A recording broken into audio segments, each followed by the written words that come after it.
Assalamualaikum, selamat pagi dan salam hormat kepada semua penonton. Bersama-sama saya Farah Halim dari Map Malaysia untuk kita ikuti perkembangan cuaca pada pagi ini. Kita perhatikan terlebih dahulu paparan carta angin permukaan di mana rantau negara kita yang masih lagi menerima dominasi tiupan angin dari arah timur laut ke semenanjung Malaysia, termasuklah Sabah dan juga Sarawak dengan kelajuan yang agak kuat setakat ini antara 30 hingga 50 km sejam.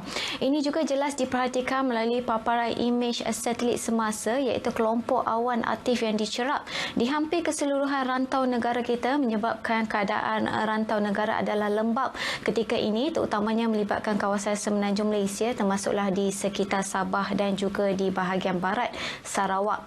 Map Malaysia telah pun mengeluarkan amaran cuaca buruk dan juga waspada melibatkan amaran cuaca buruk di sekitar sebahagian daripada jajahan negeri Kelantan dan juga di daerah Setiu, Kuala Nerus, Kuala Terengganu di Terengganu dan juga amaran cuaca waspada melibatkan negeri Terengganu, Pahang dan juga di bahagian Johor Timur.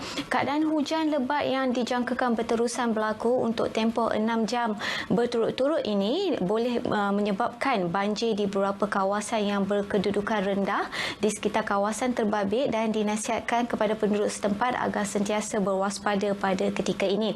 Kami menjangkakan keadaan hujan lebat ini berpotensi untuk berlaku sehingga ke hari ini dan akan dikemaskini dari semasa ke semasa. Seterusnya kita lihat kepada paparan amaran angin kencang dan laut bergelora melibatkan kawasan perairan rantau negara kita iaitu melibatkan kategori ketiga, kedua dan juga kategori pertama yang amat berbahaya kepada semua aktiviti perkapalan termasuklah aktiviti perairan, bot-bot kecil, rekreasi laut dan juga sukan laut. Kami menjangkakan amaran ini akan berkuat kuasa sehingga 7 Disember 2021 di kawasan-kawasan terbabit. Seterusnya kita perhatikan kepada paparan imej gema rada di semenanjung Malaysia untuk pagi ini.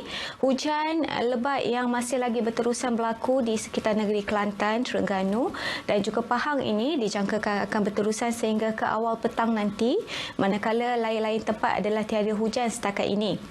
Kami menjangkakan menjelang petang nanti, hujan dari buk petir masih lagi berpotensi berlaku di sekitar utara semenanjung Malaysia dan juga hujan lebat yang dijangkakan berpotensi berlaku di negeri Kelantan, Terengganu, pedalaman negeri Pahang dan juga di sekitar Johor Timur. Untuk Sabah dan Sarawak setakat ini, keadaan hujan dari buk petir masih lagi tertumpu di kawasan perairan Sabah dan juga Sarawak, terutamanya melibatkan kawasan perairan Palawan dan juga di sekitar Sabah Barat dan juga melibatkan kawasan perairan Sarawak. Kami menjangkakan keadaan ini akan berterusan dan berlanjutan sehingga ke awal petang nanti. Manakala Map Malaysia juga menjangkakan sekitar petang nanti, hujan lebat dijangkakan berpotensi berlaku di beberapa tempat melibatkan utara semenanjung Malaysia dan juga di sekitar negeri Kelantan. Manakala di Sabah dan Sarawak hanya hujan dari buk petir di 1-2 tempat yang dijangkakan berlaku di bahagian pedalaman, pantai barat dan juga di sekitar sandakan Sabah. Manakala di Sarawak pula lebih tertumpu di bahagian barat iaitu Kuching, Sarawak.